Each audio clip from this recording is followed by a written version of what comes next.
Disney parks have long been the standard for immersion, the gold standard for what theme parks could be. For decades, guests marveled at the seamless storytelling, the quiet attention to detail, and the sense that you were stepping into a fully realized world. But in recent years, Universal has been quietly raising the bar. From Hagrid's magical creatures to Velocicoaster, Universal's newest rides feel alive, in a way that many of Disney's newer attractions simply do not.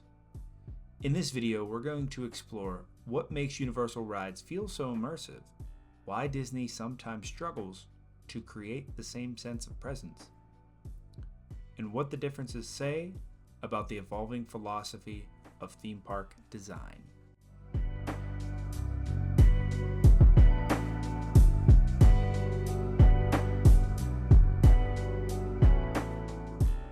Before we can compare parks, it's really important to define what immersion really is. Immersion isn't simply about flashy visuals, a high-tech ride system, or spectacular screens. Immersion is about presence, the feeling that a world exists beyond what you're directly seeing. A sense that the environment is alive even when you're not looking at it. Classic Disney attractions achieve this by carefully orchestrating every single detail. Animatronics, sound design, lighting, and even the placement of props all contributed to a coherent, believable environment. Modern parks, however, equate immersion with spectacle. Big screens, bright lights, and fast sequences. They can create excitement, but they don't necessarily make the environment lived in. Immersion requires subtlety. It's not just about what you're seeing. It is about how your brain perceives the world as consistent, continuous, and real. Think about Pirates of the Caribbean or Haunted Mansion. Every set piece exists to reinforce the world around you. You don't notice the mechanics because the illusion is seamless. You are not just watching a ride, you are inhabiting a place that feels coherent, even magical. Universal's approach to immersion looks a little different. Rather than relying on nostalgia or prepackaged IP alone, Universal's new rides lean heavily on practical sets, animatronics, and environmental storytelling. Take Hagrid's magical creatures, for example. It isn't just a ride. It is a series of connected environments that the guests move through. The details matter. The textures, subtle movement of props, the way the environment reacts to your presence. Even high-intensity rides like Velocicoaster are framed so the world around you feels continuous and alive, even at speed. One of the key differences is the trust in the environment. Universal designers allow the world itself to tell the story. Technology such as screens, projections, animatronics, those enhance the experience rather than replacing it. The result is a ride that feels immersive because it's tangible, layered, and physically grounded. This philosophy extends beyond just rides.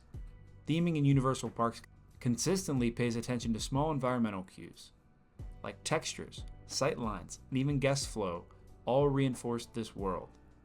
It's subtle, but it matters.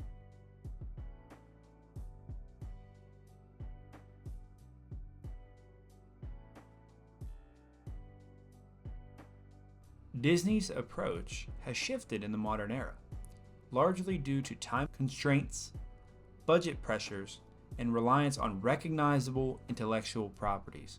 Guests are often rushed through 4 to 6 major scenes in only a couple minutes. Screens dominate many new attractions, and animatronics have become less common.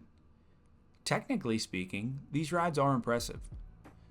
You have Rise of the Resistance, for example. It's groundbreaking how it blends together different ride systems, but the pace is relentless. You quickly just move from scene to scene, and there's little time to just look around and let the environment breathe.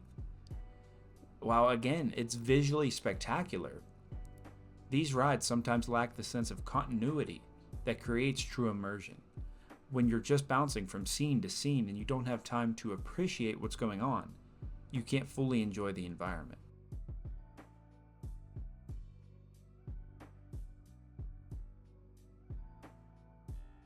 In contrast to Universal, which prioritizes giving the environment space to feel alive, Disney now often presents a series of snapshots from a story, rather than letting you inhabit the world fully. Screens can be distracting.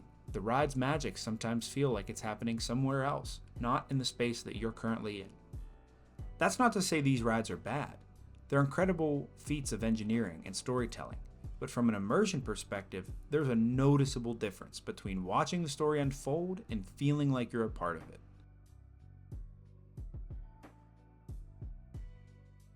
There's no single secret to Universal's success, but several lessons emerge that could guide Disney or even other parks seeking to improve immersion.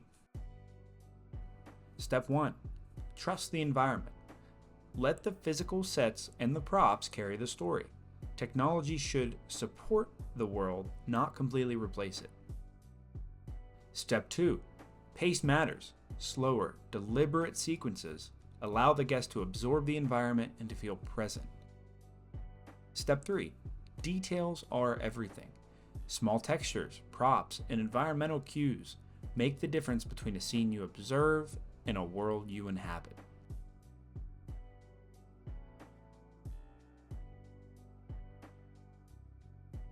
Disney still has the resources, talent, and creative teams to reclaim this kind of immersion. The question is whether their current approach will allow this to happen.